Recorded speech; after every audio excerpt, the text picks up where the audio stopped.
Kemudian yang kesembilan, orang muslim tidak cukup dengan tidak menyekutukan Allah, namun wajib baginya menjauhi orang-orang yang berbuat syirik agar tidak menjadi seperti mereka. Jadi wajib menjauhkan orang yang berbuat syirik. Nggak boleh menjadikan mereka sebagai apa? Teman, nggak boleh. Nggak boleh menjadikan orang musyrik atau orang kafir sebagai teman, tidak boleh.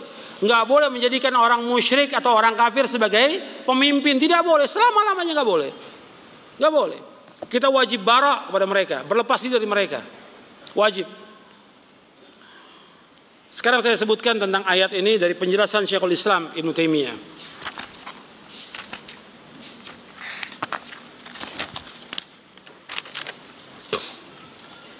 Dijelaskan oleh Syekhul Islam Ibnu Taimiyah ketika menjelaskan tentang qul hadhi sabili ad'u ila Allah ala basiratin ana wa man ittaba'ani wa subhanallahi wa ma ana minal musyrikin.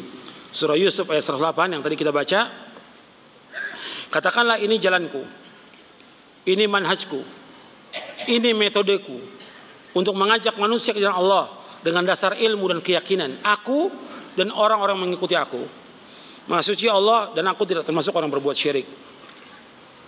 Kata beliau, ad-da'wah ila Allah hiya da'watu ila al-iman bihi wa bima ja'at bihi rusuluhu bitasdiqihim fima akhbaru bihi wa ta'atihim fima amaru wa dhalika yatadamman ad-da'wa ila syahadatain wa iqamis salah wa ita'iz zakah wa sawmi ramadan wa hajjil bait wa ad-da'wa ila al-imani billah wa malaikatihi wa kutubi rusulih wal ba'thi ba'da al-maut wal imani bil qadar khair wa syarrih wa ad-da'wa ila ay ya'budu al-abdu rabbahu ka'annahu yarahu.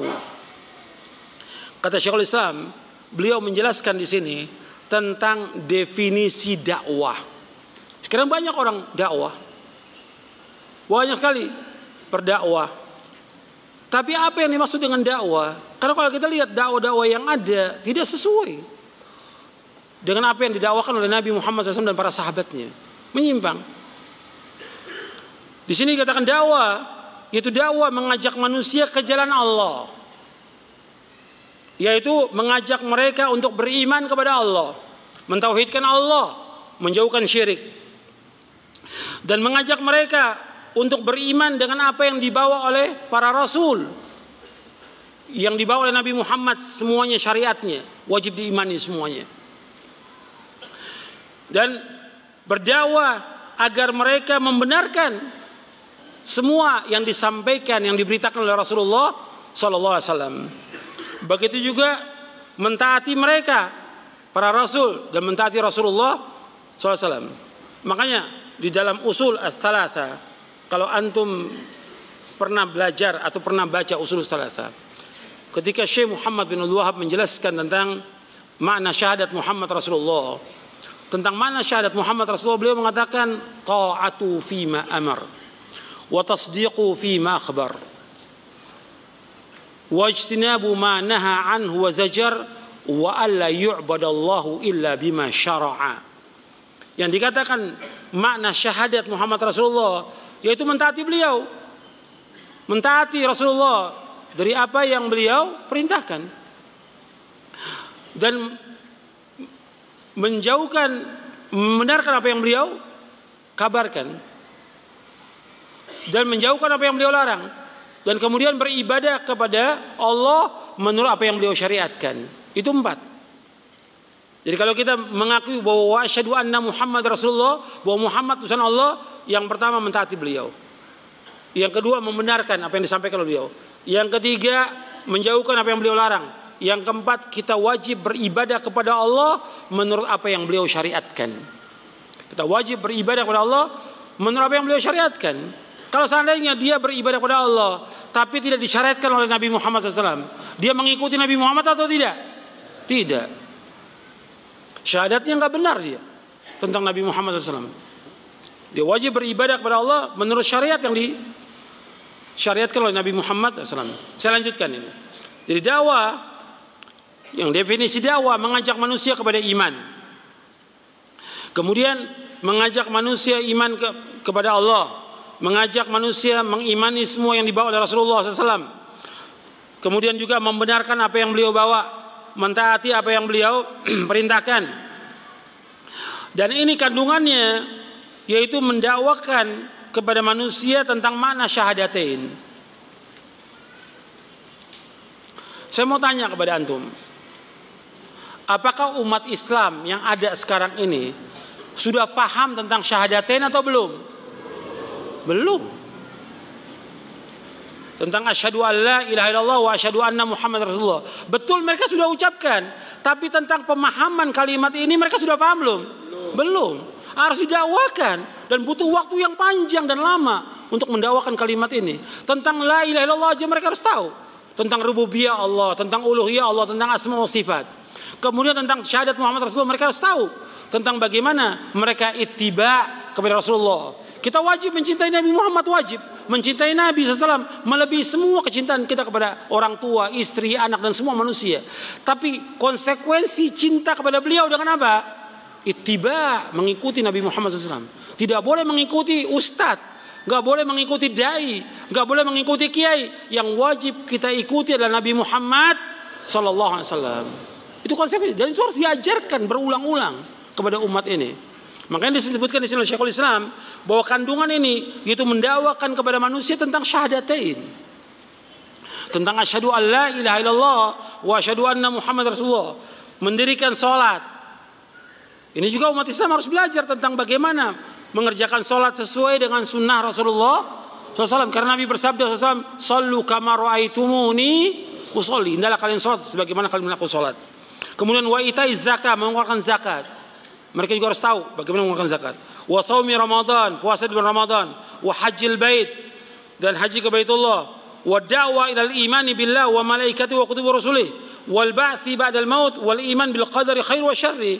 Dan juga dakwah mengajak manusia agar mereka beriman kepada Allah. Ini juga waktunya panjang untuk menjelaskan tentang iman kepada Allah, iman kepada malaikatnya, iman kepada kitab-kitabnya, iman kepada rasul-rasulnya, dan iman tentang dibangkitkannya manusia sesudah kematian, iman kepada qadar baik dan buruk, dan juga dakwah agar manusia beribadah kepada Allah seolah-olah dia melihat Allah Subhanahu wa taala. Ini yang dimaksud dengan dakwah. Kemudian beliau jelaskan lagi di sini. Fa da'watu ila Allah takunu bi da'watil 'abdi ila dinihi wa aslu dzalika ibadatu wahda la syarikalah. Tolong perhatikan. Dakwah mengajak manusia ke jalan Allah yaitu mendakwakan manusia kepada agama ini, agama Islam. Dan pokoknya dari agama Islam yaitu agar mereka beribadah hanya kepada Allah saja, tidak ada sekutu bagi Allah. Yaitu agar manusia mentauhidkan Allah SWT dan tidak menyekutukan Allah dengan sesuatu apapun juga. Ini dakwah. Makanya dakwah para nabi dan para rasul alaihi wassalatu wassalam mempersatukan umat.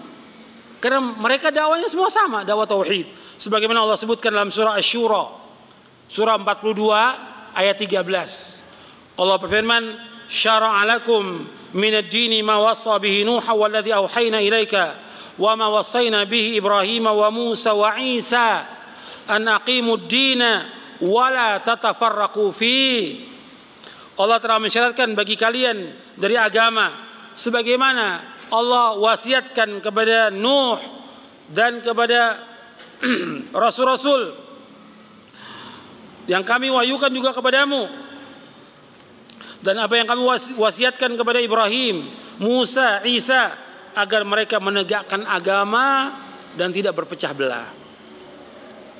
Jadi menegakkan agama, tidak berpecah belah, maksudnya dakwah apa? Dakwah tauhid. Makanya nabi-nabi dan rasul-rasul semua dakwahnya demikian. Kemudian Syekhul Islam membawakan ayat yang tadi kita bahas, yaitu surah An-Nahl ayat 36.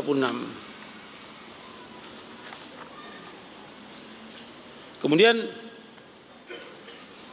beliau juga menyebutkan tentang dakwah ini. Kata beliau, fa da'watu ila Allah tatadamman al-amr bi kulli ma amara Allah bihi wan nahyu an kulli ma nahallahu anhu Wa hadza wal amru bi kulli ma'rufin wan nahyu an kulli munkarin. Kata beliau, dakwah mengajak manusia kepada Allah mengandung perintah kepada setiap apa yang Allah perintahkan dan melarang dari setiap apa yang Allah larang. Dan ini menuntut kita untuk memerintahkan semua yang ma'ruf dan mencegah dari semua yang mungkar. Saya mau tanya kepada antum, bahwa ma'ruf yang paling ma'ruf itu apa? Saya ulangi lagi. Ma'ruf yang paling ma'ruf itu apa? Tauhid. Mungkar yang paling mungkar apa? Syirik. Ma'ruf yang paling ma'ruf tauhid. Makanya ketika orang mengatakan menyuruh yang ma'ruf, mencegah yang mungkar, ma'ruf yang paling ma'ruf tauhid kepada Allah. Mungkar yang paling mungkar syirik. Dan ini harus diawakan oleh setiap dai, karena setiap dai mereka wajib menyuruh yang ma'ruf, mencegah yang mungkar. Setiap dai demikian. Tapi kalau kita lihat dalam prakteknya, para dai tidak mendakwakan dakwah ini. Saya sebutkan ayatnya, antum bisa lihat bahwa para dai dia wajib menyuruh yang ma'ruf, mencegah yang mungkar. Allah sebutkan dalam surah Ali Imran di ayat 104. Allah berfirman, wal takum minkum ummatu yad'una ilal khairi wa ya'muruna bil ma'rufi wa yanhauna 'anil munkar wa ulaika humul muflihun. Allah menyebutkan di dalam surah Ali Imran, wa takum minkum ummah, hendaklah di antara kalian ada ummah, di ayat 104 ya. Yad'una ilal khair, yang mereka mengajak manusia kepada kebaikan, wa ya'muruna bil ma'ruf, yang mereka menyuruh manusia kepada yang ma'ruf, wa yanhauna 'anil munkar, dan mereka mencegah yang mungkar, wa ulaika humul muflihun, dan mereka lah orang-orang yang bahagia, orang yang sukses, beruntung. Ketika Allah menyebutkan bahwa para dai itu mereka mengajak manusia kepada yang ma'ruf, mencegah kepada yang mungkar, maka para dai memulai dakwanya dengan apa? Dengan tauhid. Dan mereka wajib mencegah semua bentuk kesyirikan, wajib melarang semua bentuk kesyirikan. Maknanya dakwah para nabi dan rasul alaihi wasallam semuanya sama. Mereka menegakkan tauhid ini. Ini disebutkan oleh Syekhul Islam di dalam majmu' fatwanya di juz yang ke-15. Kemudian saya lanjutkan lagi. Penjelasan Syekhul Islam juga di dalam majmu' fatwa, beliau menjelaskan bahwa hati manusia dia akan jadi baik, dia akan bahagia, dia akan tenang, dia akan tentram kalau dia mentauhidkan Allah. Kata beliau begini, wa annal quluba la tasluhu illa bi an ta'budallah wahdah wala kamala laha wala salaha wala ladzata wala surura wala faraha wala sa'adata binu dzalik.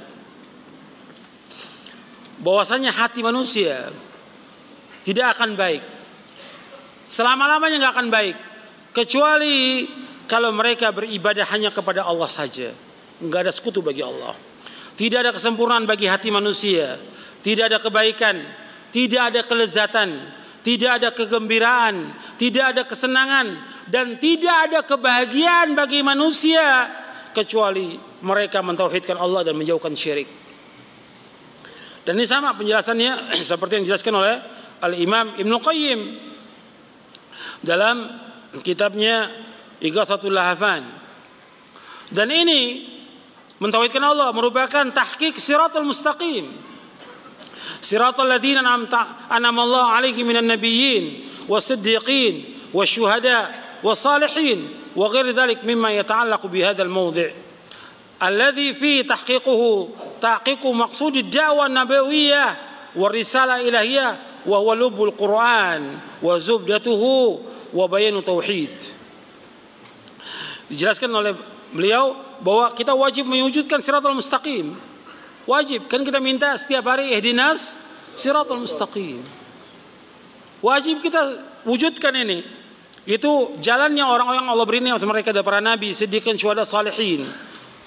Dan yang lainnya dari apa yang berkaitan dengan masalah ini, yaitu kita wajib mewujudkan dengan mewujudkan maksud daripada dakwah. Tujuan dari dakwah, orang berdakwah Tujuannya bukan mengumpulkan massa, bukan. Bukan supaya orang senang, bukan. Bukan supaya orang bisa tertawa, bukan. Tapi mewujudkan dakwah bagaimana mereka beribadah hanya kepada Allah. Itu tujuan daripada dakwah. Bagaimana mereka beribadah kepada Allah dan menjauhkan segala macam perbuatan syirik. Itu tujuan dari dakwah. Dan ini risalah yang merupakan lubul Quran, inti sari daripada Al-Quran. Merupakan bayan tentang tauhid yang Allah sebutkan dalam surah Al-Ikhlas dan juga Allah sebutkan dalam surah Al-Kafirun. Qul huwallahu ahad, Allahus samad, lam yalid wa lam yulad wa lam yakul lahu kufuwan ahad. Dan kemudian qul ya Al-Kafirun, la a'budu ma ta'budun, wa la antum 'abiduna ma a'bud, wa la ana 'abidu ma battum, wa la antum 'abiduna ma a'bud, lakum dinukum waliyadin. Ini tauhid. Dijelaskan oleh Syekhul Islam dalam Majmu' Fatawa di juz yang ke-15. Sekarang saya akan jelaskan tentang Shiratal Mustaqim. Ini kita mengajak manusia, dan ini yang kita minta setiap hari, Shiratal Mustaqim. Kita harus jelas, dan saya akan jelaskan dari buku ini tentang Shiratal Mustaqim. Kita setiap hari minta kepada Allah SWT, ihdinas Shiratal Mustaqim, Shiratal ladzina an'amta alaihim ghairil maghdubi alaihim waladdallin. Ya Allah, tunjukilah kami ke jalan yang lurus, jalannya orang-orang yang kau beri nikmat atas mereka, bukannya jalan orang-orang yang kau murkai, dan bukan pula jalannya orang-orang yang sesat. Saya akan jelaskan.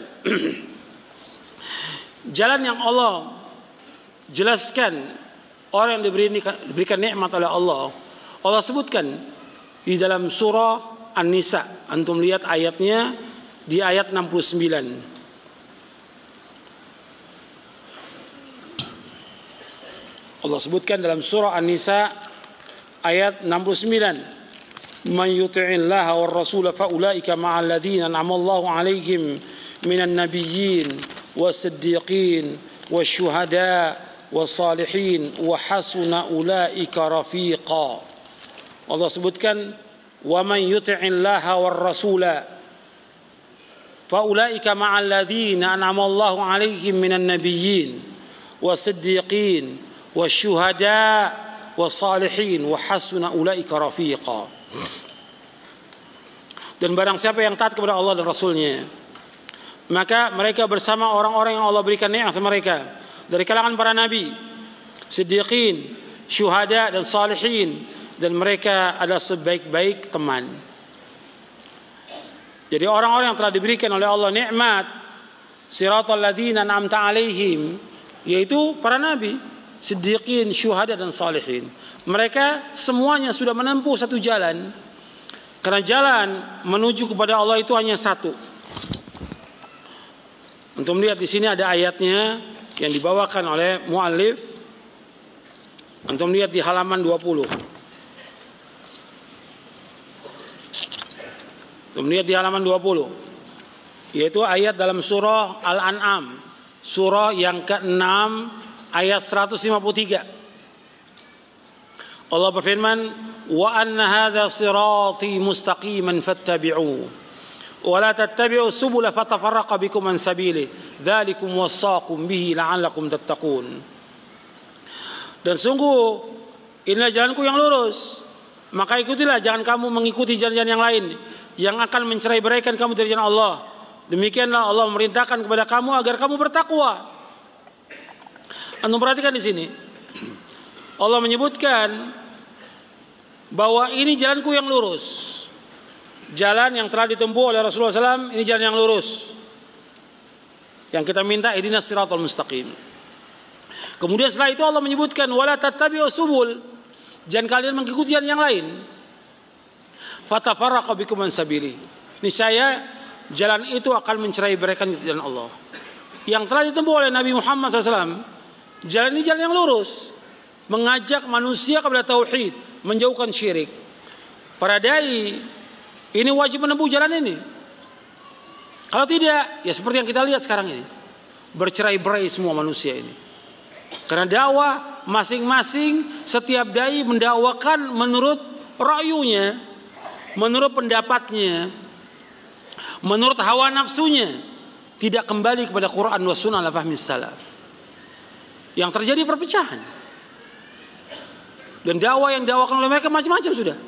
Ada yang mendakwakan dakwah politik, ada yang dakwah yang penting bagaimana asal menyampaikan dakwah, yang penting orang-orang senang dengan dakwahnya, yang udah banyak lah pembahasan-pembahasan, tapi nggak mengikuti jalan yang tempuh oleh Rasulullah SAW dan para sahabatnya. Maka dakwah ini nggak akan menyampaikan manusia kepada jalan Allah. Allah mengaitkan dakwah pertama dengan Allah, ad'u ila Allah. Yang kedua dengan jalannya. Allah menyebutkan dalam Al-Quran dua. Yang pertama, wa anna kul hadhihi sabili ad'u ila Allah, ad'u ila Allah. Yang kedua Allah sebutkan dalam surah An-Nahl, ud'u ila sabili rabbika.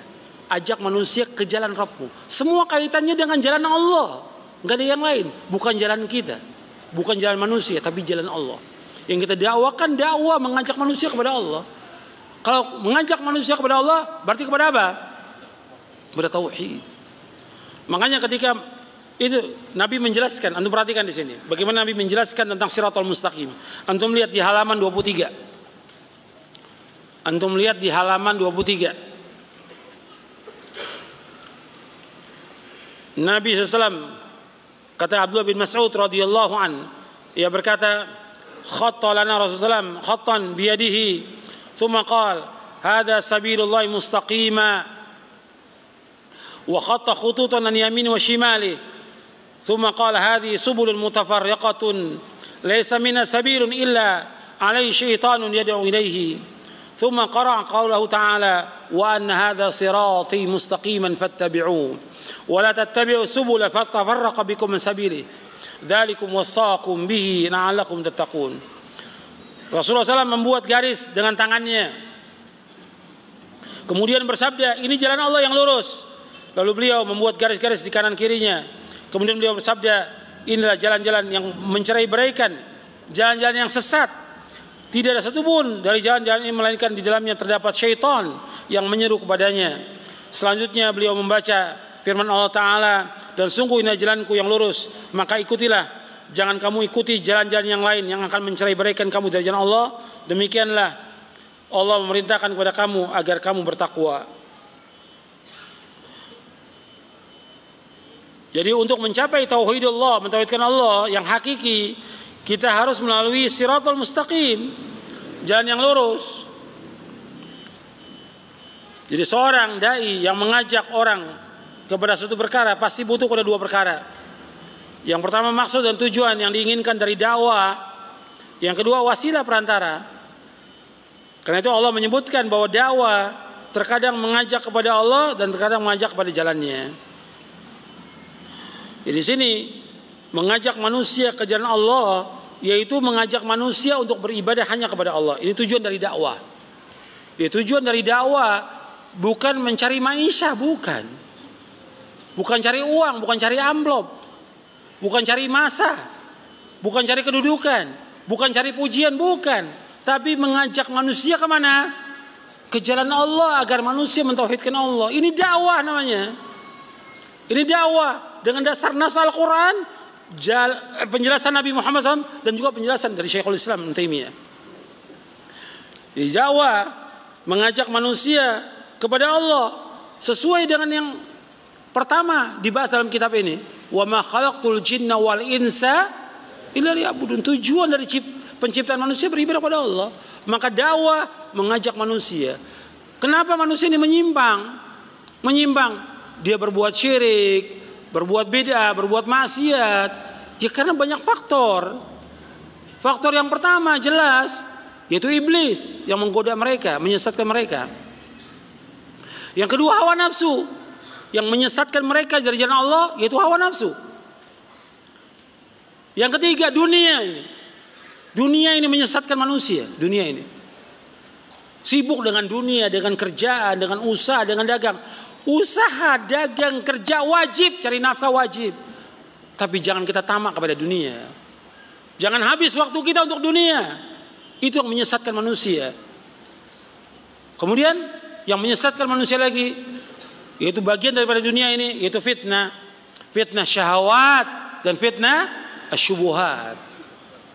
Itu menyimpangkan manusia daripada Shiratal Mustaqim. Makanya perhatikan bahwa dakwah tujuannya agar manusia beribadah kepada Allah. Maka dai-dai bagaimana mengajak manusia beribadah kepada Allah dengan benar. Itu tujuan dari dakwah. Makanya antum perhatikan, kalau kita lihat para sahabat ketika mereka masuk Islam, mereka sudah tahu tujuan mereka diciptakan oleh Allah. Perhatikan itu. Sahabat ketika mereka masuk Islam pertama kali, tahu mereka tujuan mereka diciptakan. Dan tahu tujuan mereka akan kemana mereka berakhir nantinya. Tahu. Maka antum perhatikan. Ini banyak kisah ya. Banyak kisah. Di antaranya. Seperti ada seorang yang baru masuk Islam. Masuk Islam. Kemudian setelah masuk Islam, mereka orang ini ikut jihad. Ikut jihad. Kemudian dibagi harta ghanimah, harta rampasan perang ini. Dibagi. Ketika dibagi, ini anda perhatikan, orang baru masuk Islam. Ketika dibagi, dikatakan, bukan ini ya Rasulullah yang saya inginkan, bukan ini. Ini kan dunia. Orang baru masuk Islam, perhatikan ini. Bukan ini yang saya inginkan, bukan. Yang saya inginkan, saya dipanah di leher saya, kemudian saya mati syahid, dan saya masuk sorga. Tahu tujuan hidupnya. Kata Nabi SAW, kemudian Allah benarkan sesuai dengan ucapannya. Betul. Dia maju ke medan perang lagi. Betul terpanah di sini. Dan Nabi kata, aku jadi saksi nanti pada hari kiamat. Oh, dia syahid. Tahu. Kalau sekarang umat Islam nggak tahu. Tujuan hidupnya nggak tahu. Wah, tujuan kita sorga. Kita diciptakan Allah untuk ibadah kepada Allah. Tujuan kita hidup kita sorga. Itu yang harus diingatkan terus berulang-ulang. Allah ingatkan dalam Al-Quran. Ratusan kali. Bahkan ribuan kali Allah ingatkan tentang sorga. Orang yang baru masuk Islam paham. Ini kadang-kadang juga nggak tahu. Hatta dai-nya nggak tahu mau kemana. Kalau dai-nya nggak tahu kemana dia dakwah, ya gimana umat mau diajak kemana? Bingung udah. Nggak tahu dia. Dia anggap tujuannya ya udah sekedar dakwah, yang penting asal ngisi, udah pulang. Umatnya si dai pulang bingung, umatnya lebih bingung lagi. Kalau ditanya Ustadz, tadi antum apa yang sampaikan? Ya sekedar nyampein aja lah kepada umat. Enggak, tujuan antum? Ya sekedar nyampein, namanya dakwah. Lo tujuannya apa? Ya sekedar nyampaikan. Lo kalau antum seperti nggak tahu tujuannya, gimana umat? Umat lebih bingung lagi, nggak tahu mau dibawa kemana oleh para dai. La haula wala quwwata illa billah. Antum perhatikan di sini.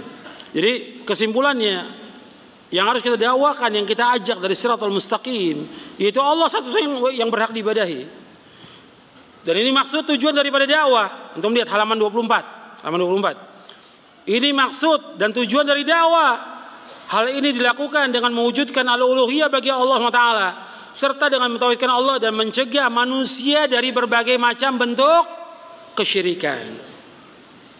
Yang kedua, dengan mewujudkan Shiratal Mustaqim, itu jalan yang pernah dilalui oleh orang-orang yang Allah beri nikmat mereka dari para nabi, siddiqin, syuhada, dan juga orang saleh.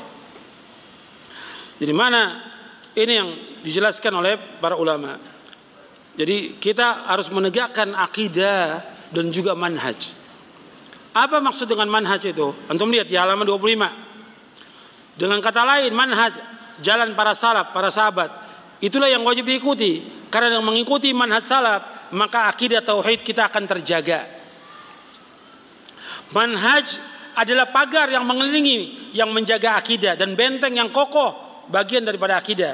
Kalau sampai ada orang yang memiliki akidah salaf, akan tapi manhajnya menyimpang, baik dia itu seorang hizbi tergabung dalam kelompok tertentu maupun yang lainnya, maka bagian terkuat pada orang tersebut, baik manhaj atau akidahnya, bagian terkuat itulah yang akan menguasainya dan ia akan terpengaruh kepadanya. Jadi yang mana yang paling kuat? Kalau akidahnya salaf tapi manhajnya hizbi, kalau yang kuat manhaj hizbi, ya dia jadi orang hizbi. Mana yang paling kuat? Makanya ini yang harus didakwakan, yaitu dakwah tauhid kepada mereka, mengikuti jalannya para sahabat radhiyallahu anhum. Para sahabat semuanya menempuh jalan satu. Semua nabi menempuh jalan satu, dan kita juga demikian, menempuh jalan yang satu, yaitu mentauhidkan Allah Subhanahu wa taala. Kemudian ikhwan fillah, azakumullah, Ini berkaitan dengan Shiratal Mustaqim. Saya akan sebutkan sekarang ini yang berkaitan dengan syarat tauhid ini, bahwa syarat seorang itu masuk surga. Karena perlu tahu bahwa dengan tauhid ini kita akan masuk surga. Nggak mungkin orang itu bisa masuk surga tanpa tauhid, nggak mungkin. Dan dia harus paham tentang tauhid ini. Antum lihat di halaman 36 di bab yang kedua disebutkan, man syahidallah la ilaha illallah wahdahu la syarikalah wa anna muhammadan abduhu wa rasuluh wa anna isa abdullah wa rasuluh wa kalimatu alqaila maryam wa ruh min wal jannatu haq wan nar haq adkhalahu Allahu al jannata ala ma kana min al amal. Barang siapa bersaksi bahwa tidak ilah yang berhak diibadahkan hanya Allah saja, tidak sekutu bagi Allah, Muhammad merupakan hambanya dan utusannya, Isa hamba Allah dan utusannya, kalimatnya yang Allah sampaikan kepada Maryam serta roh darinya yang Allah ciptakan, maka Allah pasti masukkan ke dalam surga. Dia mengakui bahwa surga itu hak dan neraka itu hak, maka Allah pasti masukkan dia ke dalam surga bagaimanapun amal yang telah diperbuatnya. Hadis ini sahih riwayat Bukhari dan Muslim. Hadis ini disebutkan kalau orang bersaksi tiada ilah yang berhak dengan benar kecuali hanya Allah, artinya betul-betul dia saksikan dan dia meyakini, memahami tentang rukunnya dan mengamalkannya dan mengamalkan konsekuensinya, maka dia akan masuk surga. Kemudian dia mengakui tentang Isa itu hamba Allah, bukan sebagai Tuhan, bukan anak Tuhan.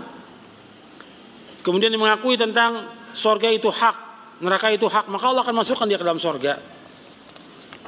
Jadi Allah akan masukkan dia ke dalam surga. Ini yang harus kita pahami, bahwa syarat untuk masuk surga itu dengan tauhid.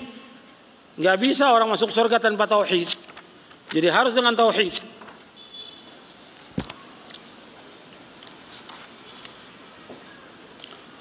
Kemudian satu lagi, bahwa orang masuk surga dengan tauhid itu antum lihat di halaman 64 65.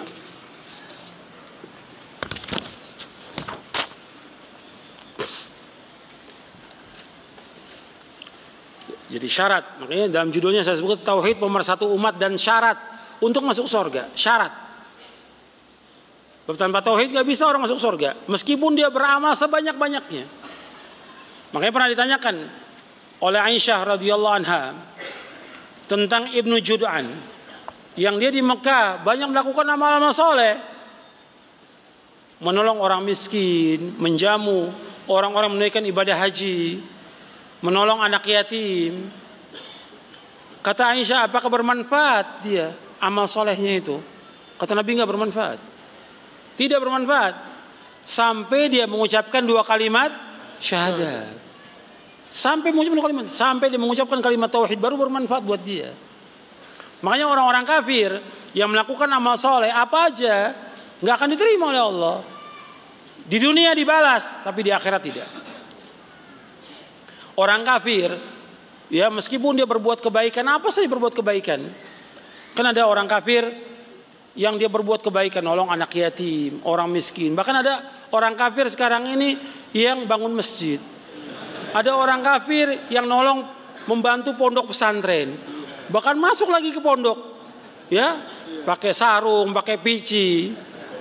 Dan bodohnya umat Islam tertipu dengan itu. Mestinya kan kita menghadapi orang kafir, ya tetap dia orang kafir. Mesti ada apa? Barok orang kafir.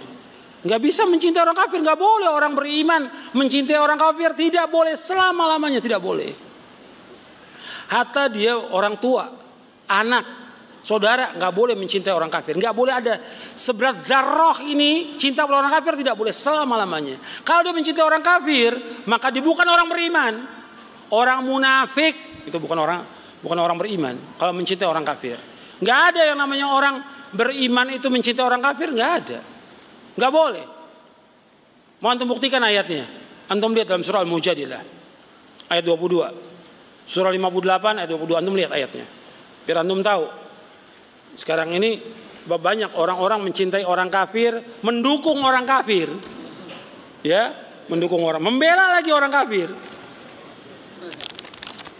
Dipertanyakan imannya itu. Imannya.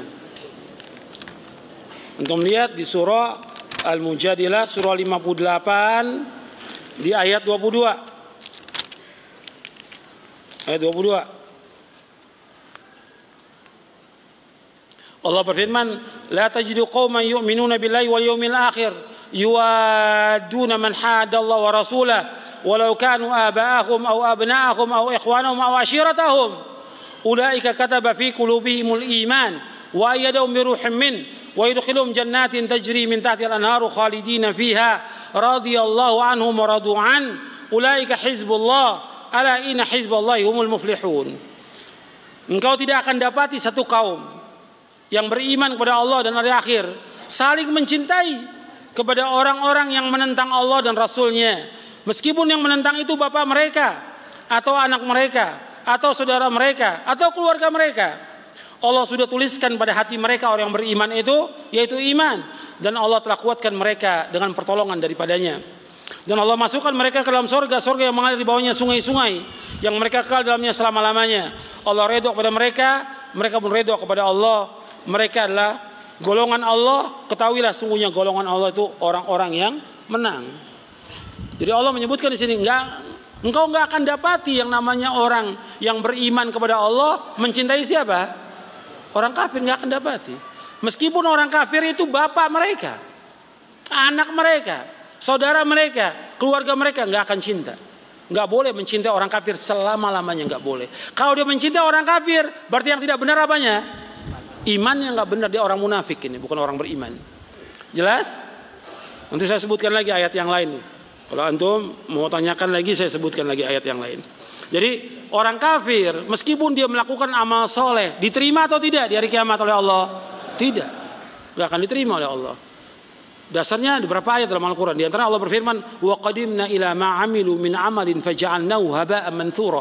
Kami hadapkan seluruh amal mereka pada hari kiamat, kami jadikan amal mereka seperti debu-debu yang berterbangan. Mereka nyumbang masjid, nyumbang anak yatim, nyumbang pondok, gak ada manfaat sama sekali. Allah jadikan seperti debu-debu yang berterbangan, gak ada manfaatnya sama sekali.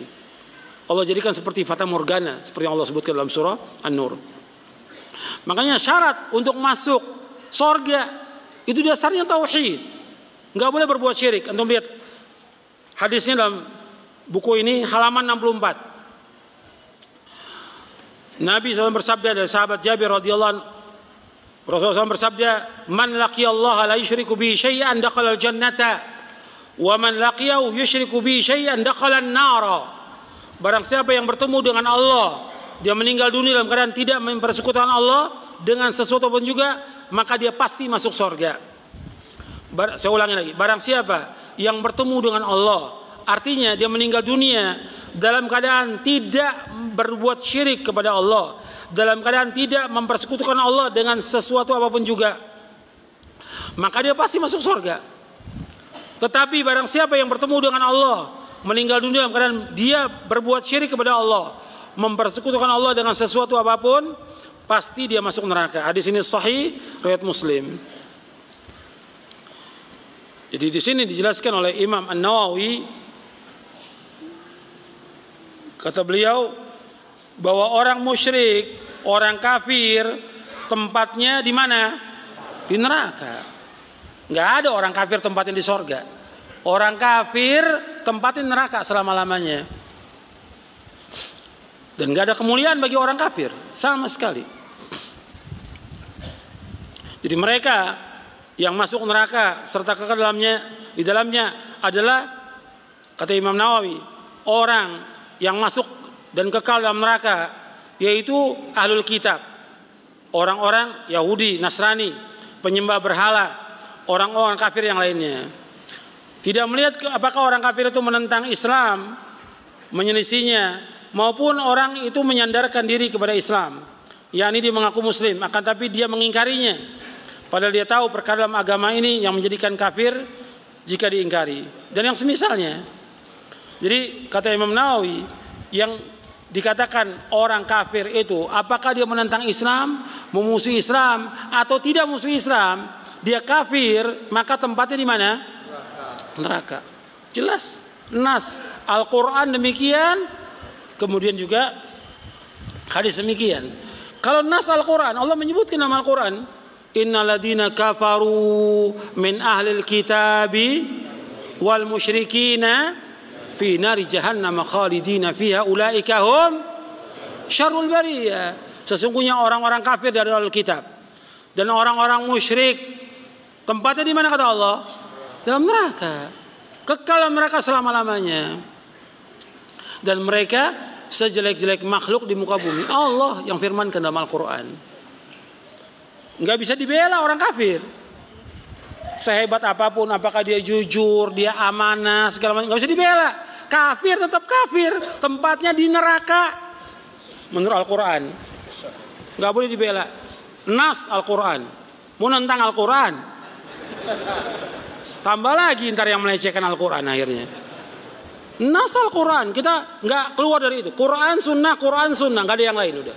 Dalil kita dalam kita berpijak Quran wa Sunnah ala fahmi salaf. Bukan kata ustad, bukan kata dai, bukan kata kiai, bukan kata yang lain. Kata dalil dari Quran dan Sunnah. Itu yang wajib kita ikut. Itu jalan selamat dunia dan akhirat. Dan ini yang wajib diawakan kepada umat tentang tauhid. Tauhid harus kita jelaskan kepada umat bahwa orang yang mentauhidkan Allah itu akan dijamin dengan apa? Dengan surga. Kalau mereka berbuat dosa, mereka berbuat maksiat, kalau tauhidnya benar, Allah akan ampunkan dia. Allah akan ampunkan. Karena Allah berjanji demikian. Kalau orang-orang yang mereka mentauhidkan Allah subhanahu wa ta'ala, tetapi dia masih berbuat kesalahan, kekeliruan, sebagai anak Adam, manusia. Tapi tauhidnya lurus, akan diampunkan dosanya. Antum lihat di halaman 42. Antum lihat halaman 42. Dari Anas bin Malik radhiyallahu anhu, aku pernah mendengar Rasulullah bersabda, Allah SWT berfirman, ya ibna Adam, lau ataitani bi qurabil ardi khataya, thumma lakitani la tusyriku bi syai'an, la ataituka bi qurabiha maghfiratan. Wahai anak Adam, seandainya kamu datang kepadaku dengan dosa sepenuh bumi, sedangkan ketika meninggal kamu berada dalam keadaan tidak mempersekutukan aku dengan sesuatu apapun juga, niscaya aku akan datang kepada kamu, memberikan ampunan kepada kamu sepenuh bumi pula. Hadis ini sahih riwayat Tirmidzi, Ahmad, Darimi. Dan ini menunjukkan apa? Keutamaan tauhid. Banyak keutamanya, puluhan keutamaan tauhid. Makanya kita wajib belajar tentang tauhid, memahami tentang tauhid, mengamalkan tentang tauhid, dan ajarkan keluarga kita tentang tauhid. Makanya antum lihat Abul Anbiya, bapaknya para nabi. Siapa bapaknya para nabi? Nabi Ibrahim. Nabi Ibrahim diperintahkan oleh Allah untuk menegakkan tauhid, menjauhkan syirik. Maka Nabi Muhammad SAW diperintahkan oleh Allah untuk mengikuti milahnya siapa? Nabi Ibrahim alaihissalam. Diperintahkan oleh Allah untuk mengikuti milahnya Ibrahim. Nabi Ibrahim alaihissalam, dia mentauhidkan Allah, menjauhkan syirik. Bahkan dia berkata kepada bapaknya, untuk apa? Untuk mentauhidkan Allah, menjauhkan syirik, dan dia berlepas diri. Wa idh qala Ibrahimu li abihi wa qaumihi innani bara'u mimma ta'budun ila alladhi fatarani fa innahu sayahdin wa ja'ala kalimatan baqiyatan fi 'aqibihi la'allahum yarji'un. Dalam surah Az-Zukhruf ayat 26 sampai 28. Allah berfirman, ingatlah tatkala Ibrahim berkata kepada ayahnya dan kepada kaumnya, innani bara'u mimma ta'budun, aku berlepas diri dari apa yang kalian sembah. Semua yang disembah oleh bapaknya, oleh kaumnya, semuanya berlepas diri, ditinggalkan. Ini mana adalah ilallah, illalladzi fatarani, kecuali zat yang menciptakan aku, itu Allah Taala. Fa innahu sayahdin, Allah pasti akan menunjuki aku. Wa ja'ala kalimatan baqiyatan fi aqibi. Allah jadikan kalimat ini sebagai kalimat yang kekal bagi anak cucu Nabi Ibrahim, agar mereka kembali kepada kalimat ini. Kalimat apa? Kalimat la ilaha illallah. Dan Nabi Ibrahim meskipun sudah mendakwakan anak cucunya mentauhidkan Allah, tetap Nabi Ibrahim berdoa kepada Allah, wa janubni wa baniya an na'budul asnam. Ya Allah, jauhkan aku dan anak cucuku dari menyembah berhala. Makanya kita harus memperbaiki diri kita, istri kita, anak kita untuk mentauhidkan Allah. Jauhkan mereka dari berbagai macam kesyirikan. Karena masih banyak kepercayaan syirik di masyarakat. Luar biasa. Kepercayaan syirik ini luar biasa. Menguasai ribuan kepercayaan di masyarakat tentang syirik yang masih dilakukan oleh kaum muslimin. Yang wajib kita ingatkan. Ya, sampai sini dulu kajian kita. Kalau ada yang kurang jelas antum mau tanyakan silakan. Wassalamualaikum Muhammadin sallallahu alaihi wasallam. Apakah boleh orang menentukan tentang tanggal baik, bulan baik? Dari mana dia tahu tanggal baik, bulan baik? Apakah ini termasuk syirik? Ya termasuk. Nggak boleh. Menentukan demikian nggak boleh. Dari mana dia tahu hari ini, bulan ini baik? Dari mana? Itu penentuan itu nggak boleh. Atau ini hari sial, dari mana dia menentukan sial? Atau perbuatan ini tanggal ini sial, dari mana? Nggak boleh. Dan ini termasuk tatayur. Tatayur menganggap sial tentang suatu, kata Nabi, at-tiyaratu syirkun, at-tiyaratu syirkun, at-tiyaratu syirkun. Bahwa tatayur menganggap sial dengan suatu termasuk syirik. Saya didera masalah hidup yang berat dan bertubi-tubi. Saya bercerai dengan istri, hilang pekerjaan, dan kemudian mengasuh anak-anak. Bagaimana tentang ini? Saya merasa Allah tidak adil. Ini perkataan ini bahaya. Gak boleh sekali-kali orang mengatakan bahwa Allah tidak. Allah Maha Adil. Bahwa semua yang terjadi yang dilakukan oleh manusia itu dengan sebab perbuatan dosa manusia. Allah berfirman dalam surah Asy-Syura ayat 30, "Wa ma asabakum min musibatin fabima kasabat aidikum wa ya'fu an katsir." Jadi apa saja musibah yang menimpa kalian dengan sebab usaha tangan kalian, dan Allah banyak memberikan maaf pada kalian. Ini ketika orang mendapatkan musibah, cobaan, ujian, penyakit, bercerai dengan istrinya, kemudian juga hilang pekerjaan dan yang lainnya, itu akibat dosa yang harus disalahkan dirinya dia. Dia banyak dosa, yang dosanya sangat banyak. Jadi semua perbuatan itu akibat dosanya. Kalau antum mau baca tentang akibat perbuatan dosa dan maksiat, antum baca bukunya Ibnu Qayyim, Ad-Da' wad-Dawa. Antum baca itu berulang-ulang, bagus sekali buku itu. Saya sudah lama ngaji, tapi saya belum bisa meninggalkan perbuatan maksiat atau dosa. Dan dosa ini sudah besar. Ya wajib ditinggalkan. Wajib ditinggalkan. Apakah itu musik, lagu, khamr, narkoba, atau yang lain, wajib ditinggalkan, nggak boleh dia. Apalagi mendekati perbuatan zina. Kalau enggak, berat buat dia. Di dunia berat, akan diazab oleh Allah. Di akhirat juga berat buat dia. Karena dia tahu perbuatan itu maksiat, tapi dia masih lakukan. Makanya ada orang-orang yang melakukan amal-amal soleh, kata Nabi SAW, seperti gunung Tihamah. Besar gunung Tihamah. Kemudian Allah hapuskan amalnya semuanya. Kenapa?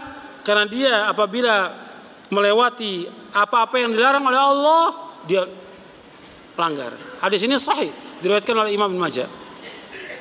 Innahum idza khalau bimaharimillahi intahakuha, kata Nabi. Dia apabila melewati apa yang diharamkan Allah, dia langgar perbuatan itu, maka Allah hapuskan amalnya. Waliyadzubillah. Rugi dia dunia, rugi akhirat. Makanya orang yang sudah ngaji, dia wajib menjaga diri. Tujuan dari pengajian, tujuan dari nuntut ilmu, yaitu takut kepada Allah. Makanya kata Imam Ahmad bahwa al-ilmu itu apa? Khasyatullah. Ilmu takut kepada Allah. Antum baca ulang lagi dah. Antum ini ngaji nuntut ilmu, antum baca ulang lagi.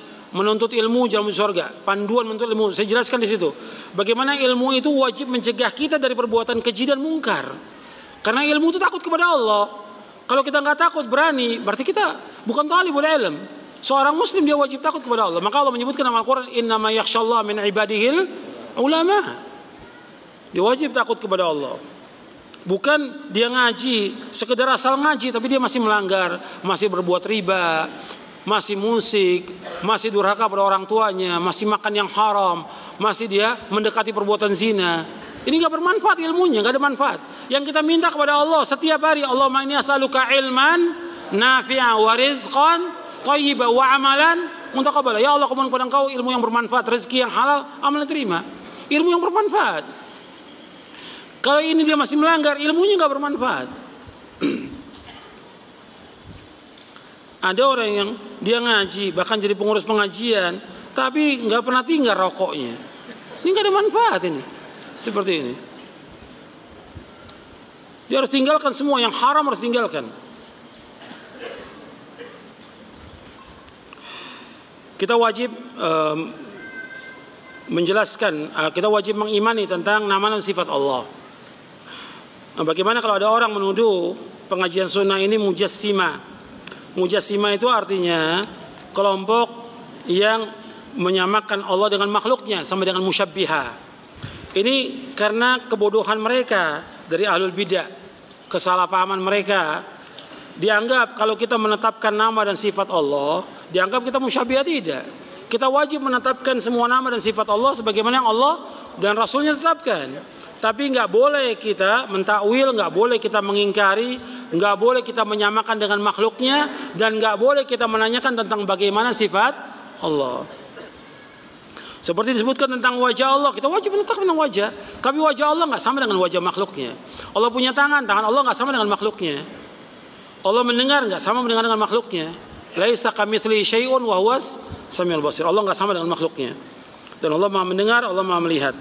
Walam yakun lahu kufuwan ahad. Bahwa Allah nggak sama dan tidak setara dengan makhluknya. Tolong jelaskan tentang kajian-kajian yang sesuai dengan sunnah tidak. Wah, ini banyak sekali, panjang penjelasannya ini. Ya. Karena banyak sekali pengajian-pengajian yang ada yang kalau kita lihat sudah menyimpang gitu. Meskipun pakai nama apa? Nama apa? Salaf gitu. Supaya laku dagangannya. Apakah kalau kita membicarakan tentang ahlul bid'ah termasuk dari ghibah, yang dibicarakan apa dulu? Kalau dibicarakan penyimpangannya dia untuk menasihati umat boleh. Tapi kalau menyebutkan tentang pribadinya, rumah tangganya nggak boleh, ghibah masuknya. Kalau orang muslim boleh membicarakan tentang apa? Tentang perbuatan bid'ahnya dia yang menyimpang, bukan berkaitan dengan aib dan rumah tangganya dia nggak boleh. Kita sebutkan nggak boleh. Dia tetap muslim sama dengan yang lainnya sebagai muslim. Nggak boleh membuka aib orang lain, nggak boleh. Tapi menjelaskan tentang bid'ahnya supaya orang tidak tertipu dengan bid'ahnya, supaya nggak boleh, boleh. Sebagaimana para ulama ahli hadis menjelaskan tentang rawi-rawi hadis. Apakah ada dalam Islam kuburan yang dikeramatkan? Nggak ada. Nggak ada dalam Islam kuburan keramat, nggak ada. Kuburan yang mengandung barokah nggak ada dalam Islam. Bahkan kita mengadakan safar ziarah kubur nggak boleh. Karena mengadakan safar ziarah dengan tujuan bahwa tempat itu mengandung barokah hanya 3 tempat. Kata Nabi SAW, la tushaddur rihalu illa ila thalathati masajid, masjid hadza wa masjidil haram wa masjidil aqsa. Tidak boleh mengadakan safar dengan tujuan ibadah kecuali 3 masjid. Masjidku ini, Masjid Nabawi, yang kedua Masjidil Haram, yang ketiga Masjidil Aqsa. Jadi orang ziarah kubur keluar kota nggak boleh, safar nggak boleh. Ya, tujuan ibadah itu nggak boleh kecuali 3 masjid. Kita wajib menuntut ilmu dan mempelajari tauhid. Kita juga wajib kerja. Bagaimana? Ya tinggal kita ngatur waktunya. Kan bisa kita atur waktu. Kan kerja itu 8 jam. 8 jam untuk tidur, 8 jam lagi kan bisa kita belajar, baca buku, 1 jam untuk sholat umpamanya, 1 jam untuk baca Quran, 6 jam lagi bisa kita gunakan buat yang lain. Tinggal kita harus pandai-pandai ngatur waktu. Yang nggak pandai kita ngatur waktu. Waktu kita habis. Kalau kita lihat buat kerja, buat dagang, buat usaha, buat main-main, buat jalan-jalan, buat main HP, dan segala macam itu. WA ini segala habis sudah. Baca media sosial habis waktu kita. Padahal kita wajib untuk menuntut ilmu syar'i. Dan menuntut ilmu ya kita merujuk kepada kitab-kitabnya. Bukan kita nuntut ilmu dari Google, bukan. Bukan. Nuntut ilmu dari kitab asli, Quran dan Sunnah, lah paham salaf. Bagaimana cara bertaubat orang yang pernah menggunakan sihir untuk mencelakakan orang lain? Ya kalau dia pernah melakukan demikian, dia wajib taubat dengan taubatan nasuha. Nah sekarang bagaimana dengan orang yang dia celakakan, dia tidak memaafkan? Ini kaitannya dengan masalah hak anak Adam. Karena dia sudah mencelakakan orang lain, akan dituntut sampai hari kiamat. Tapi tetap dia wajib taubat, wajib taubat. Karena taubat itu syaratnya ada 3, kemudian tambah 1 jadi 4. 3, yang pertama dia wajib untuk meninggalkan perbuatan dosa. Yang kedua dia menyesal. Yang ketiga dia harus punya kemauan yang keras untuk tidak mengerjakan perbuatan itu. Kemudian yang berkaitan dengan hak anak Adam yang keempat, dia wajib mengembalikan hak itu. Arti minta maaf kepada orang itu, atau kalau dia punya barang yang diambil dia harus kembalikan. Atau dia pernah mukul orang itu, dia harus minta dihalalkan. Itu disebutkan oleh Imam Nawawi dalam kitabnya Riyadhus Shalihin di kitab Taubah, bab Taubah. Bagaimana kalau kita belajar tauhid tanpa guru? Ya bisa, harus dengan guru. Antum baca kitabnya nggak ada masalah, antum baca berulang-ulang. Tapi tetap harus bimbingan ustaz, harus bimbingan guru. Bahwa kalau kita nggak bimbingan guru, kita nggak akan tahu, karena banyak yang kita nggak paham. Kita mesti bertanya kepada ahlinya. Bapak Allah berfirman, "Fas'alu ahla dzikri in kuntum la ta'lamun." Tanya kepada ahli dzikir jika kalian tidak mengetahui. Bagaimana kita bisa tahu seorang dai itu manhajnya lurus atau dia menyimpang? Ya kita lihat dari apa yang dikaji, apa yang disampaikan oleh dia, kan terlihat. Kajiannya benar atau tidak kan terlihat dia. Dia mengikuti Al-Quran wa Sunnah al-Fahmi salaf. Kalau dulu orang belajar itu teliti. Si ustadznya diteliti dulu, ini benar atau tidak, dia ngerti agama atau tidak, dia syekhnya siapa, gimana ibadahnya, gimana sholatnya, gimana akhlaknya, teliti. Nggak seperti sekarang, pokoknya asal muncul di YouTube, udah dainya sahih ini sudah. Jadi kita ini sudah terpengaruh dengan media, nggak melihat lagi sudah. Bahkan dipanggil keluar kota nggak tahu dia siapa. Pokoknya saya lihat ceramahnya bagus, ceramahnya enak. Padahal ahlul bidah juga ada yang lebih enak ceramahnya, lebih bagus juga dari ahlul bidah. Bahkan bisa membuat orang menangis dari ahlul bidah. Bukannya itu ukurannya, akidahnya benar atau tidak. Yang pokok akidahnya dulu, tauhidnya benar atau tidak, manhajnya benar atau tidak. Dan itu harus tahu dulu dia.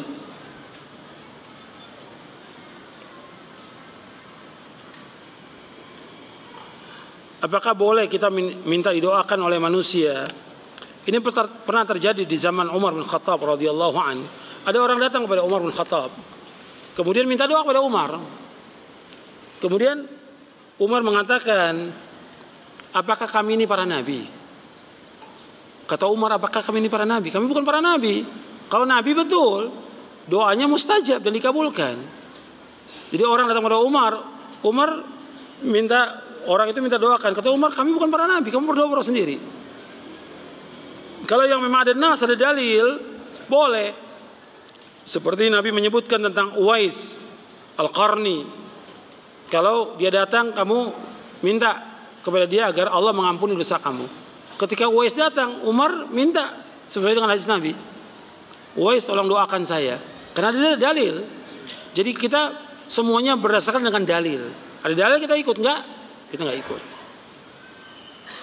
Yang terbaik kita berdoa masing-masing, sebagaimana Allah berfirman, ud'uuni astajib lakum, berdoa kepadaku tanpa perantara, langsung Allah akan kabulkan doa kalian. Bagaimana supaya kita memantapkan hati kita bahwa kita di dunia ini untuk beribadah kepada Allah? Ya sudah jelas nasnya dalam Al-Quran, wa ma khalaqtul jinna wal insa illa liya'budun. Maka kita harus belajar supaya kita paham. Dan juga kita harus tahu bahwa kita hidup ini diciptakan oleh Allah untuk ibadah. Tapi nggak lepas juga kita ini di muka bumi untuk memakmurkan muka bumi ini. Ibadah tetap kepada Allah, memakmurkan muka bumi kita tetap. Kita usaha, dagang dan yang lain. Nggak boleh ditinggalkan, nggak boleh.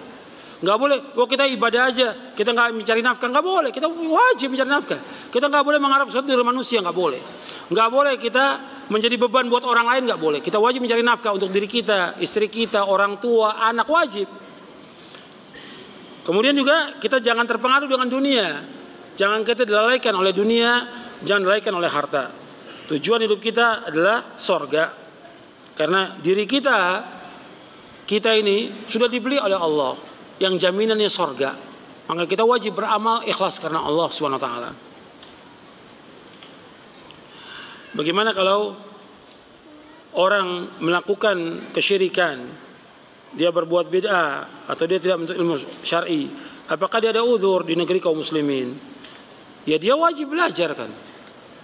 Ketika dia nggak nuntut ilmu dia berdosa kan. Ketika dia berbuat bid'ah, berbuat kesyirikan, dia salah. Kenapa dia berbuat kesyirikan? Kenapa dia nggak belajar? Dia salahnya dia nggak belajar. Dia harus bertanya kepada ahli ilmu. Dan ini banyak di negeri kaum muslimin. Ada para ulama, ada para dai yang dia harus bertanya. Di dalam Al-Quran Allah sudah jelaskan tentang tidak boleh mengikuti para pembesar, para tokoh, nggak boleh mengikuti orang-orang tertentu, nggak boleh. Allah sudah sebutkan dalam Al-Quran. Dia wajib mengikuti dalil. Bagaimana kita menyelamatkan saudara kita yang dia tawaf di kuburan? Ini perlu tahu, tawaf di kuburan ini syirik. Bahkan sebagian ulama mengatakan dia murtad dari agama. Karena tempat tawaf di muka buminya satu, di mana? Di Ka'bah. Yang ada di Mekah Al-Musyarrafah. Nggak ada lain. Tempat untuk tawaf nggak ada di muka bumi ini kecuali hanya di Ka'bah. Kalau orang yang tawaf ya sudah termasuk murtad dari agama, keluar dari agama Islam ini. Itu disebutkan dalam kitab-kitab tauhid dan syarahnya. Maka antum coba ingatkan lagi dia dengan cara yang baik supaya dia bertobat dan dia mengucapkan 2 kalimat syahadat lagi. Bagaimana kalau saya tinggal dengan orang tua dan selalu mendapatkan tantangan ketika menyampaikan tentang sunnah kepada orang tua? Ya kalau antum sudah berkeluarga ya mesti pindah. Jangan tinggal bersama orang tua. Kalau antum sudah berkeluarga, sudah punya istri, punya anak, sudah punya istri aja harus pindah. Jangan hidup bersama orang tua, antum harus mandiri. Dan dengan itu antum bisa bebas dalam melaksanakan sunnah-sunnah Nabi SAW. Tetap kita wajib berbuat baik pada orang tua, wajib berbuat baik pada orang tua. Tapi harus kita tinggal sendiri, punya rumah sendiri. Paling tidak kita kontrak, jangan bergabung dengan orang tua. Apakah orang yang berjenggot dan berhijab itu dikatakan salafi? Ya enggak juga. Ya, banyak ahlul bidah juga berjenggot pakai hijab ahlul bidah. Dilihat dari akidah, dari manhajnya. Bagaimana akidahnya? Banyak kalau kita lihat firqah-firqah yang sesat juga berjenggot, istrinya juga pakai cadar. Enggak disebutkan salafi. Jadi penyebutan salafi itu kepada orang yang akidahnya benar, manhajnya benar itu. Itu yang pertama itu dulu. Jadi kadang-kadang salah orang dalam menilai itu. Dianggap kalau dia sudah berjenggot, tidak cingkrang, istrinya pakai cadar, itu salafi. Ini juga salah.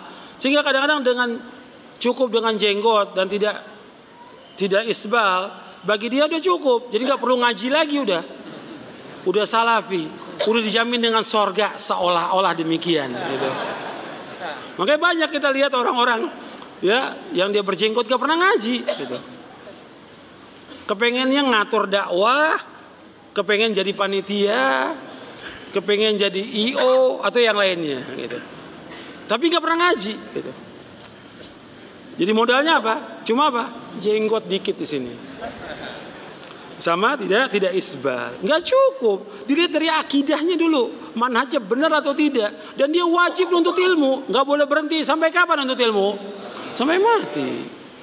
Kalau sekarang ini kalau kita lihat, kalau udah jadi panitia pengajian, wah udah.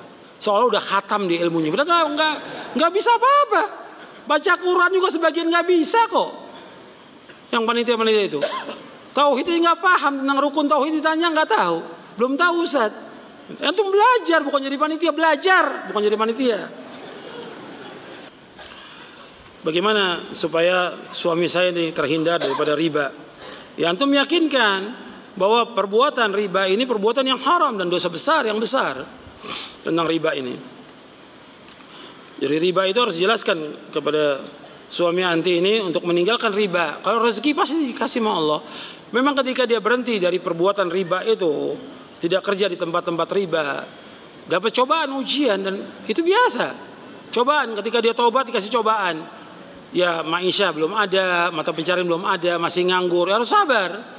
Tapi tetap dia berusaha untuk mencari dan pasti Allah berikan rezeki kepada dia yang lebih baik dan lebih berkah.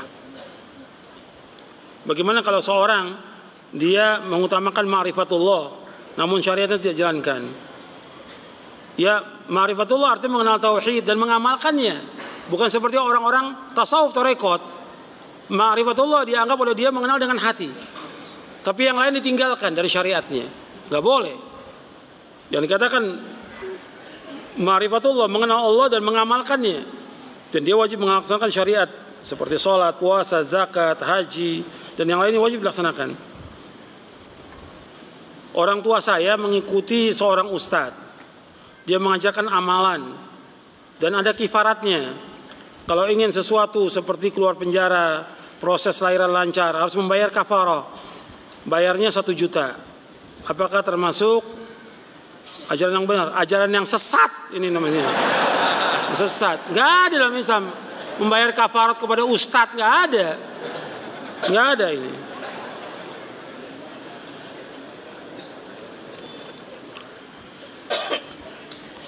Ini sekarang banyak orang yang berbuat pelanggaran supaya diterima taubatnya, bayar kepada ustadznya. Bayar 1 juta, 2 juta. Ini nggak benar ya. Ini ajaran sesat ini yang seperti ini. Bukan ajaran Islam. Islam nggak mengajarkan demikian. Dia taubat, wajib taubat kepada Allah Taala. Bukan kepada syekh, bukan kepada ustadz. Taubat kepada Allah dengan taubatan nasuha. Dan nggak ada taubat ada bayarannya, nggak ada. Bagaimana kalau ada kita pesan-pesan dan juga mantra-mantra yang dibikin seperti batu dan segala macam? Apakah ini syirik? Ya jelas syirik ini. Ini masuk bagian daripada apa? Jimat-jimat. Kata Nabi, innar ruqa wa tamaima wa tiwalata syirkun. Sesungguhnya ruqyah-ruqyah, jimat-jimat, tangkal-tangkal itu syirik. Bagaimana kita belajar kepada ustadz-ustadz yang mengajarkan Quran Sunnah fahmi salaf dan juga yang menyimpang. Ya antum sekarang kalau antum sudah tahu ada ustadz-ustadz yang betul-betul mengajarkan Quran Sunnah fahmi salaf, antum belajar. Antum datangi, meskipun jauh antum datangi. Kalau antum sudah tahu ustadz yang mengajarkan Quran Sunnah fahmi salaf, akidah yang diajarkan tauhid, antum datangi meskipun jauh. Sekarang ini banyak orang mau terima yang sudah jadi gitu, yang instan. Pokoknya yang disampaikan udah, tinggal. Padahal dia harus belajar. Dulu para ulama salaf belajar sungguh-sungguh sampai mencari satu hadis aja itu berjalan siang dan malam. Sampai berjalan 1 bulan perjalanan untuk mencari hadis. Jadi harus berjuang untuk mendapatkan ilmu yang bermanfaat itu. Orang kafir, kita wajib barok dengan orang kafir. Nah, bagaimana dengan muamalah kita dalam sehari-hari dengan orang kafir? Diatur dalam Islam. Diatur dalam Islam.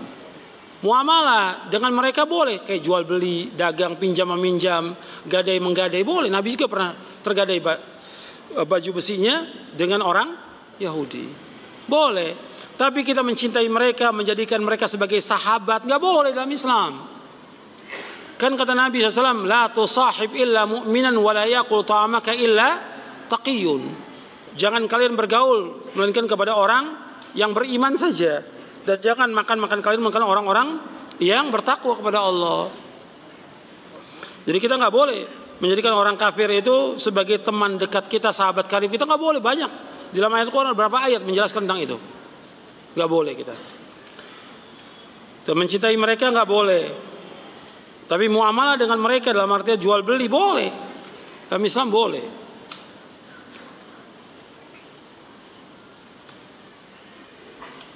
Bagaimana kalau ada keluarga kita yang kafir? Ya kita dakwakan supaya dia masuk ke dalam agama Islam. Masuk sebagaimana sahabat-sahabat ketika mereka masuk Islam, mereka mendakwakan keluarganya. Seperti ada seorang sahabat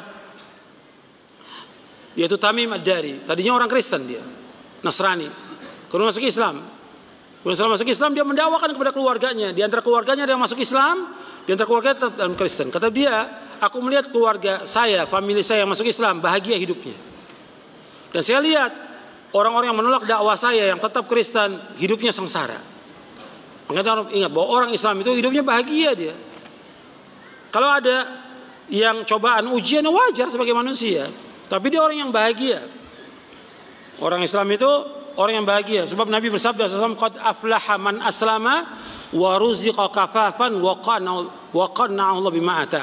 Kata Nabi, qad aflaha, sungguh bahagia, sungguh sukses, sungguh beruntung. Siapa? Orang Islam. Diberikan rezeki cukup dan diberikan oleh Allah qanaah dengan apa yang Allah berikan. diberikan puas dia dengan rezeki yang Allah berikan. Hadis ini sahih riwayat Muslim. Nabi menyebutkan bahwa orang Islam itu bahagia, sukses.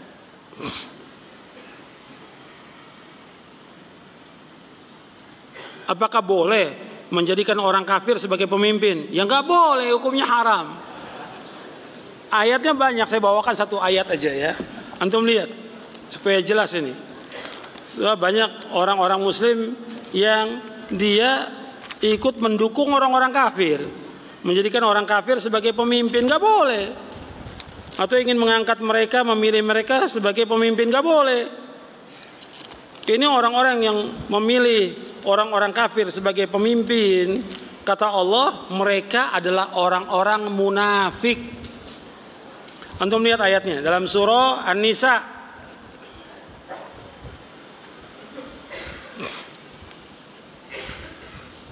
ayat 138 sampai ayat 140. Antum lihat, yang bawa mushaf Al-Quran dia lihat. Ini ketika kita berbicara tentang tidak boleh menjadikan orang kafir sebagai pemimpin, ini masuk dalam konsekuensi apa? Tauhid. Konsekuensi apa? La ilaha illallah. Konsekuensi dari ayat ani'budullah wajtanibut taghut, masuk dalamnya.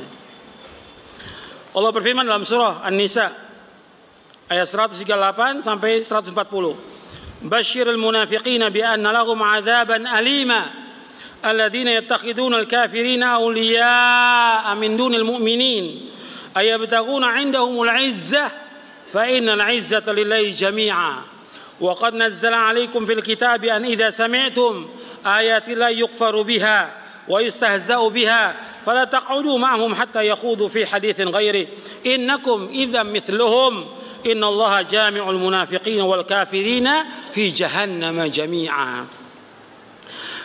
Berikan kabar gembira kepada orang-orang munafik bahwa bagi mereka azab yang pedih. Siapa orang-orang munafik ini? Yaitu orang-orang munafik yang menjadikan orang-orang kafir sebagai pemimpin. Ini orang-orang munafik yang menjadikan orang kafir sebagai pemimpin selain dari kaum mukminin. Apakah mereka akan mencari kemuliaan di sisi mereka? Sesungguhnya kemuliaan itu hanya bagi Allah, semuanya kemuliaan itu. Dan sungguh Allah telah menurunkan kepada kalian dalam Al-Quran, apabila kalian mendengar ayat-ayat Allah diingkari atau dia ejek atau diperolok ayat-ayat Allah, maka jangan duduk bersama mereka sampai mereka berpindah kepada pembicaraan yang lain. Sesungguhnya kalau kalian tetap duduk bersama mereka, maka kalian sama dengan mereka. Sama dengan siapa? Orang-orang kafir. Sesungguhnya Allah mengumpulkan orang-orang munafik dan orang-orang kafir di neraka jahanam semuanya. Ini ancaman dari Allah. Nggak boleh menjadikan orang kafir sebagai pemimpin, nggak boleh. Apakah dia sebagai wali kota, bupati, gubernur, nggak boleh. Jelas? Jelas. Kemudian yang kedua, apakah sistem demokrasi dan pemilu dari Islam? Bukan dari Islam. Beda. Kalau Islam itu sistemnya apa? Syuro. Orang yang berilmu, orang yang bertakwa memilih orang-orang tertentu. Tapi kalau sistem demokrasi, kalau antum lihat secara akal aja, apalagi secara syariat, nggak benar. Kan demokrasi dari demokratos. Artinya suara rakyat, suara Tuhan. Benar nggak itu? Nggak benar. Baik secara akal maupun syar'i. Jadi keputusan rakyat itu dianggap oleh mereka keputusan Tuhan. Hukum rakyat berarti hukum Tuhan. Nggak benar. Kalau mereka yang banyak ini memutuskan, umpamanya Homer halal, diketok halal, benar nggak itu? Atau riba itu halal, jadi halal. Bagaimana suara terbanyak? Dan juga dalam sistem demokrasi pemilu sama semua suara. Benar apa enggak? Orang kafir dengan orang mukmin sama enggak suaranya? Sama. Orang yang jahat, fajir sama dengan orang yang soleh? Enggak sama. Dalam Islam mesti enggak sama, tapi ini sama dalam demokrasi, dalam pemilu. Orang yang laki-laki perempuan sama. Padahal warisan aja beda. Allah mengatakan warisad dzakaru kal untha. Dan masih banyak lagi. Secara umum yang ada rakyat ini pintar atau bodoh? Bodoh. Yang banyak ini manusia ini taat atau fasik? Allah mengatakan wa inna katsiran minan nasi la fasiqun. Sesungguhnya kebanyakan manusia fasik kepada Allah. Sekarang yang terbanyak yang fasik. Kalau pakai sistem demokrasi, yang menang yang mana? Yang banyak yang fasik. Rusak agama ini, rusak. Maka yang ada yang benar sistem syura dalam Islam. Hanya orang-orang yang berilmu aja. Makanya ketika Umar bin Khattab radhiyallahu meninggal dunia, dia wasiat untuk 6 orang. Dipilih hanya 6 orang, 6 sahabat aja. Untuk pemimpin itu 6 sahabat yang bertakwa kepada Allah. Itu aja, enggak seperti sekarang. Yang ada ya kehancuran dalam masalah iman, dalam masalah tauhid. Sebab demokrasi syirkun akbar. Syirik yang paling besar demokrasi itu. Yang ada kehancuran masalah tauhid, kehancuran masalah iman, kehancuran dalam masalah juga politik, kehancuran masalah ekonomi. Habis. Kalau semua pakai sistem demokrasi pemilu, habis duit rakyat. Buat pilkada terus berapa miliar, berapa triliun yang habis. Tapi kalau sistem syuro nggak mengeluarkan biaya. Betul tidak? Sekarang rakyat ini perlu dana untuk makan mereka, untuk pekerjaan mereka, untuk segala macam. Sekarang udah banyak menyimpang. Kenapa? Nggak ngerti. Yang umat Islam nggak paham tentang agama ini. Maka harus belajar lagi dan belajar lagi. Kalau sistem udah ada, sekarang bagaimana? Ya udah, yang penting kita dakwakan dakwah tauhid. Dakwah. Yang penting kita belajar, menuntut ilmu, menasihkan. Itu tanggung jawabnya para pemimpin yang ada, pejabat yang ada, yang mereka berdosa dalam melaksanakan ini, yang tidak sesuai dengan syariat Islam. Ya, saya pikir cukup sampai sini kajian kita. Karena sebentar lagi masuk waktu zuhur dan kita persiapan untuk sholat zuhur. Mudah-mudahan yang kita kaji bermanfaat. Dan tolong antum baca bukunya, buku kitab tauhid ini antum baca, tamatkan. Tadi saya sebutkan berapa kali tamatkannya? 5 kali. Antum ingat tuh 5 kali. Sehingga mudah-mudahan antum bisa paham. Dan setelah itu juga kalau antum gak paham tanya kepada ustadznya. Ustadznya yang sudah belajar tauhid. Jangan tanya ustadz yang gak belajar tauhid. Yang ustadznya udah baca 10 kali. Kalau antum baca 5 kali, ustadznya mesti berapa kali bacanya? 10 kali dia. Mesti lebih paham dari muridnya. Mudah-mudahan dari apa yang kita kaji bermanfaat untuk saya, untuk antum sekalian. Mudah-mudahan kajian ini diberikan keberkahan oleh Allah SWT, diberikan rahmat, dan mudah-mudahan kita mendapatkan hidayah taufik, diberikan oleh Allah SWT hidayah di atas jalan yang lurus, di atas siratal mustaqim, diberikan oleh Allah petunjuk di atas Quran wa sunnah al-fahmi salaf, dan mudah-mudahan Allah memberikan istiqamah dan thabat di atas Islam dan sunnah sampai kita diwafatkan oleh Allah Taala. Wa sallallahu nabiyana Muhammadin sallallahu alaihi wasallam, subhanakallahumma wa bihamdik, asyhadu an la ilaha illa anta astaghfiruka wa atubu ilaik. Assalamualaikum warahmatullahi wabarakatuh.